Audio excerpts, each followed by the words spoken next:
بسم الله الرحمن الرحيم الحمد لله رب العالمين والعاقبة للمتقين ولا عدوان إلا على الظالمين ونشهد أن لا إله إلا الله وحده لا شريك له ونشهد أن محمدا عبده ورسوله. Donc on remercie Allah toujours et en tout temps qui nous a encore permis une fois de se réunir pour parler du prophète alayhi salatu wassalam. Parce qu'il y a des anges qui cherchent les lieux où on parle d'Allah et de son prophète et on espère que ces anges-là nous ont trouvés pour euh, nous transmettre la miséricorde d'Allah Azza wa Jalla. Donc aujourd'hui, on va continuer et on va voir concernant le prophète sallallahu alayhi wa sallam, eh bien sa jeunesse, c'est-à-dire ce qui a, ce qui était un petit peu avant qu'il devienne, ou en tout cas qu'il ait connaissance qu'il était prophète. Parce que pour l'instant, on n'en a pas parlé, mais lui-même ne savait pas qu'il était prophète. Ce qui lui est arrivé quand il était jeune, quand il était enfant, qu'on lui a ouvert la poitrine pour lui nettoyer le cœur, eh bien, il ne savait pas que c'était Allah qui lui avait envoyé l'ange Jibril alayhi salam pour lui nettoyer le cœur de toute mauvaise chose, de toute mauvaise pensée ou ce que vous voulez. Et, heu, et donc, il ne le savait pas. Il ne savait pas qu'il était prophète, mais pourtant, il était quelqu'un de très particulier. Parce que Allah, il l'a pas choisi au hasard. Et vous connaissez peut-être, eh bien, les surnoms donnés aux prophètes. Il y en avait, 2 en particulier, As-Sadiq et Al-Amin. As-Sadiq, c'était le véridique, c'est-à-dire celui qui dit tout le temps la vérité. Le prophète alayhi salatu wassalam, il était connu pour tout le temps dire la vérité. Et son deuxième surnom, c'était Al-Amin.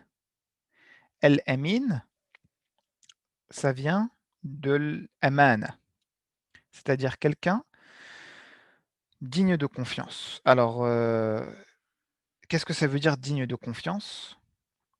Eh bien, il y a plein de choses dedans.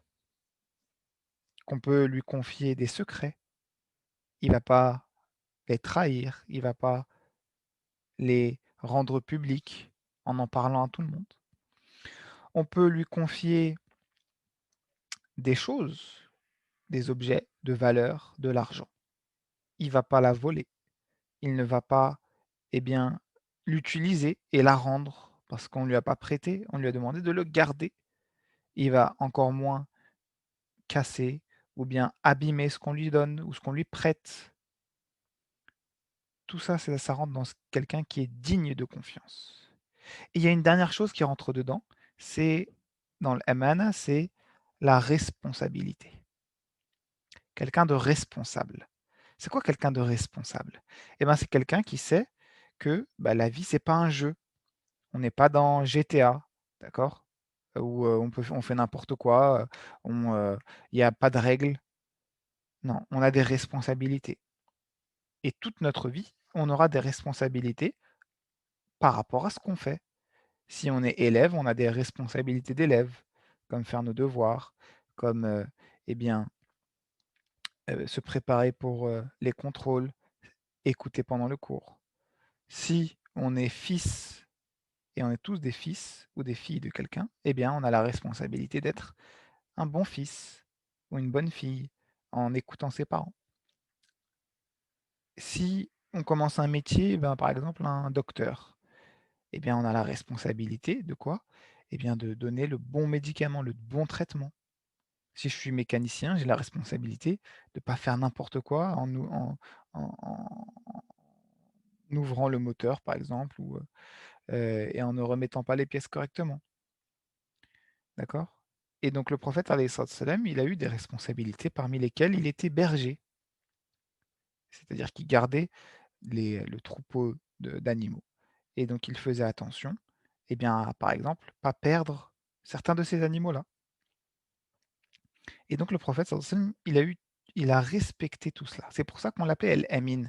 Et c'est pour ça d'ailleurs que vous vous souvenez de votre camarade, Mohamed Lamine, je ne sais pas s'il est là parmi nous, eh bien, c'est pour ça que parfois on donne ce prénom, Mohamed Lamine, Al-Amin.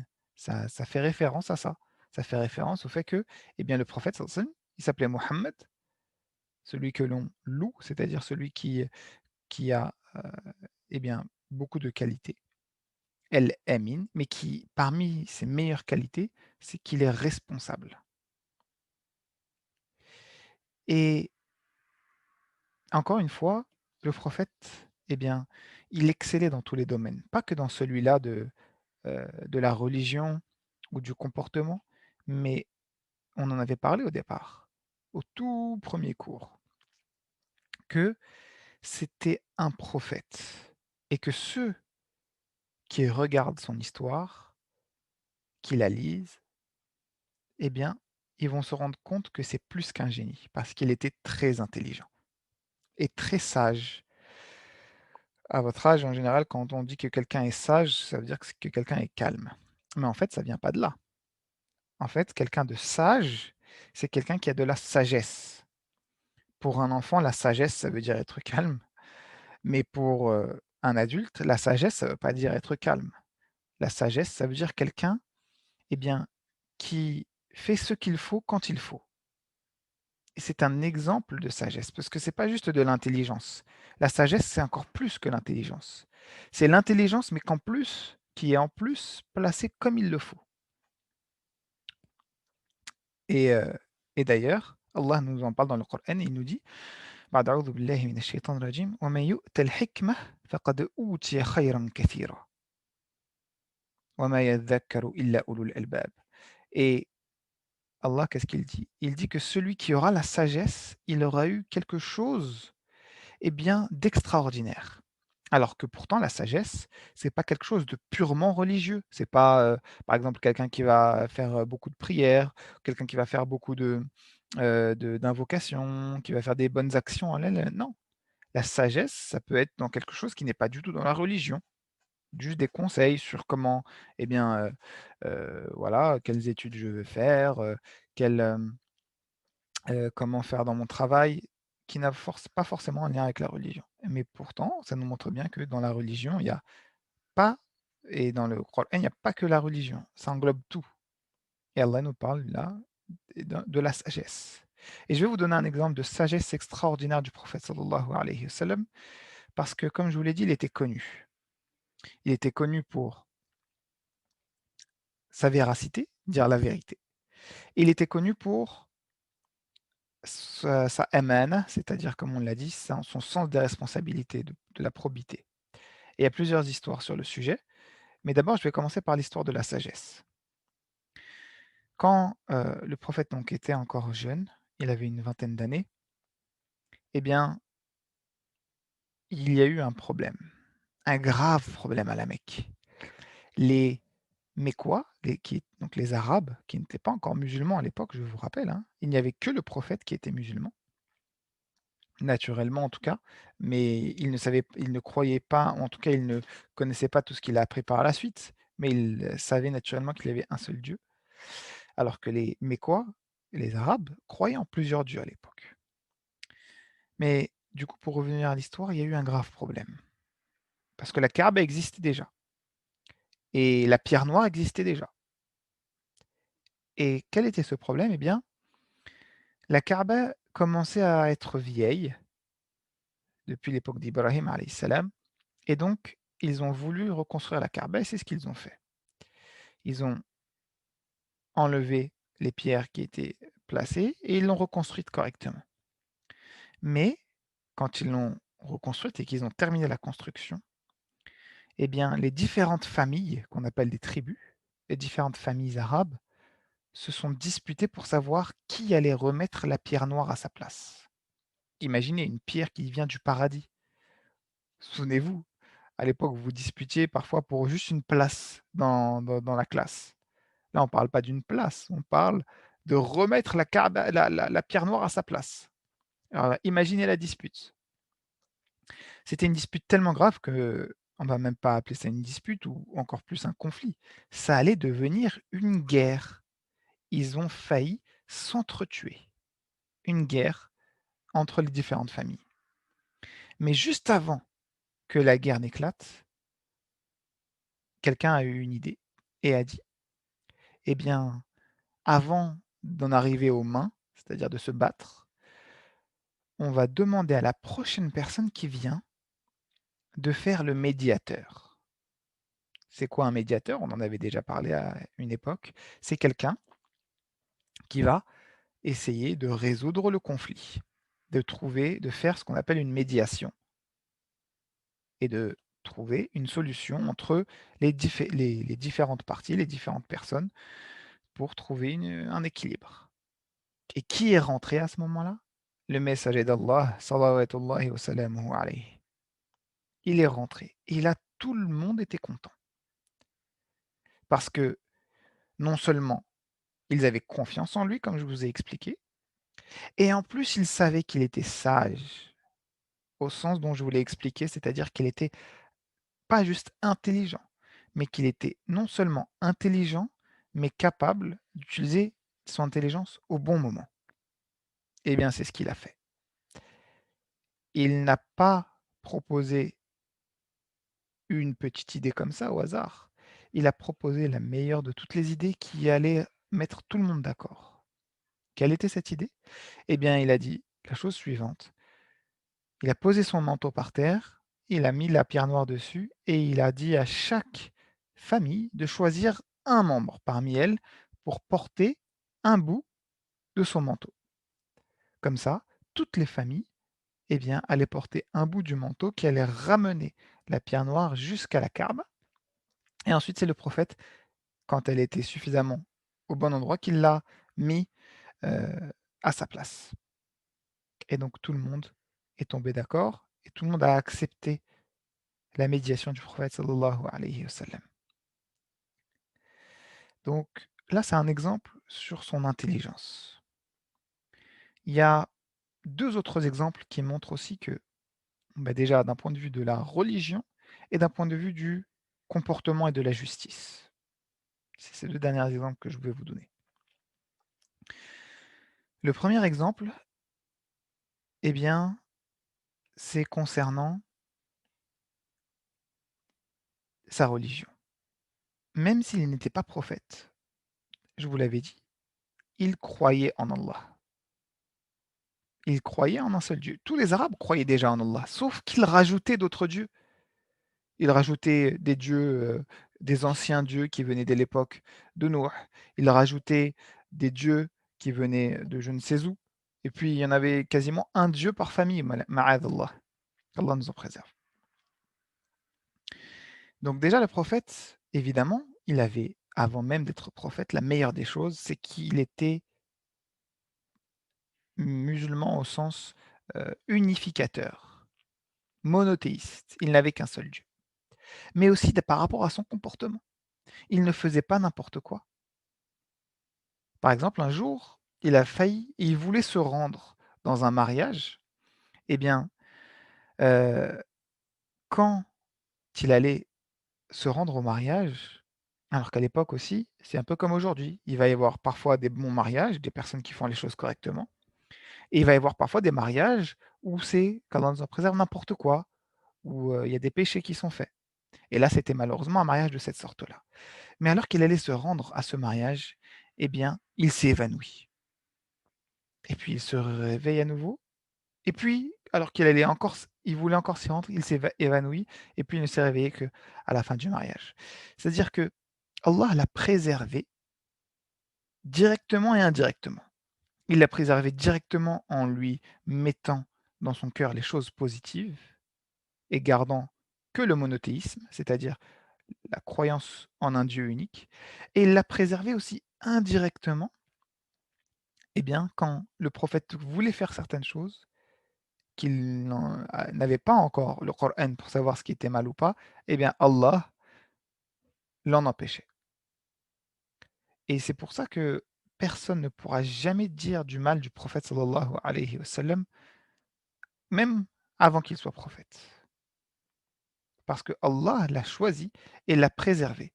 Il l'a choisi à travers sa lignée, à travers sa famille, pas juste son père ou sa mère, ou encore son grand-père, mais jusqu'à Ibrahim alayhi salam.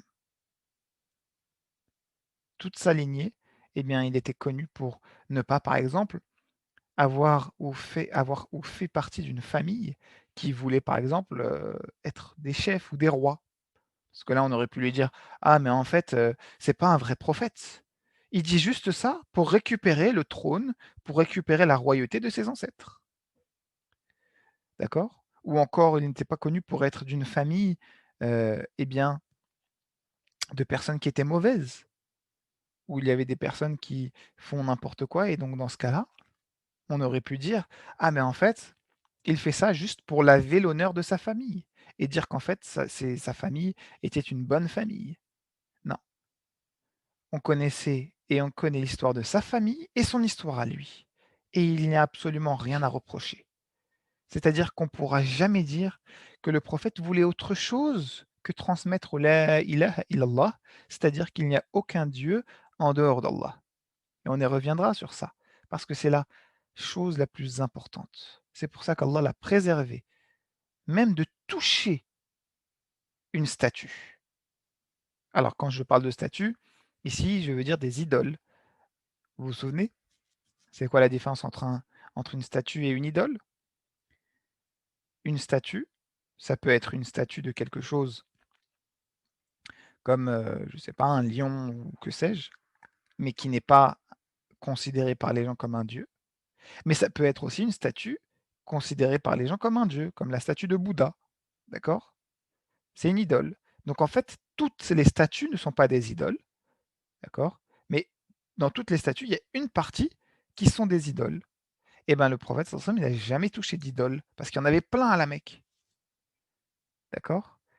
Et son message principal, comme on le reverra, c'était de dire aux gens qu'il n'y avait aucun Dieu en dehors d'Allah. Et les gens ne pouvaient pas l'accuser de dire: «Ah mais tu veux de l'argent, tu veux ci, tu veux ça». Non, parce que, eh bien, on connaît toute sa vie. On connaît absolument tout. Voilà, c'est ça. Une idole, c'est ce qu'on adore. Et les statues, même si c'est pas des idoles, c'est vraiment à éviter, d'accord? Et à au minimum, parce que c'est, des choses comme le prophète sallallahu alayhi wa sallam nous a dit que tout ce qui est des images en général, ça empêche les gens de rentrer. Alors je dis pas que c'est forcément haram, mais en tout cas, heu, c'est à minima à éviter pour les images et pour les statues, voilà, si, bon, c'est des petits jouets, OK, mais si c'est des choses qui sont, vraiment des statues, heu, c'est pas des choses à avoir. Et puis la dernière chose que je vais vous dire aujourd'hui concernant le prophète alayhi salatu wassalam, c'est un exemple, pas juste de comportement, un exemple de justice. Parce qu'on a parlé de sa religion, de la manière dont il appliquait, son bon comportement, on a parlé de son intelligence, mais là, il y a une autre chose qui est universelle, ce qu'on appelle une valeur universelle, c'est la justice. Parce que beaucoup pensent encore une fois que: «C'est bon, je crois en Dieu, c'est bon, j'ai la meilleure chose». Oui, c'est vrai, tu as la meilleure chose, mais tu as plein d'autres choses qui te manquent si tu n'as que ça et des choses qui sont certes pas au même niveau, mais pas loin. Et parmi lesquels la chose la plus importante, la justice, al-'adl. La justice, c'est tellement important que c'est par la justice qu'Allah Azza wa Jal, eh bien, fait en sorte que l'univers ne s'effondre pas sur lui-même. C'est par sa justice. Et un exemple de justice qui va vous paraître bizarre, eh bien, c'est que par exemple, si je prends par exemple mon téléphone et que je le lâche, eh ben, il va tomber. Mais si c'était vous qui preniez mon téléphone, il tomberait exactement de la même manière et il y aurait aucune différence, quelle que soit la personne qui le lâche, sauf si bien sûr, c'est pas fait sauf si c'est, avec la condition que c'est fait de la même manière. Ben, c'est ça la justice. C'est le fait de se comporter de la même manière avec, en tout cas, tout le monde, mais de se comporter de manière juste, c'est-à-dire de ne pas faire de différence de traitement. Et s'il y a une différence de traitement, c'est qu'il y a une raison valable, d'accord? C'est pas parce que, eh bien, c'est mon ami que, je vais par exemple, si moi je travaille, dans, quel exemple je peux vous donner? Voilà, je suis professeur. C'est pas parce que, ah ben j'aime bien un parmi vous que je vais lui donner une meilleure note que quelqu'un d'autre alors que pourtant il ne le méritait pas. Ça, c'est de l'injustice.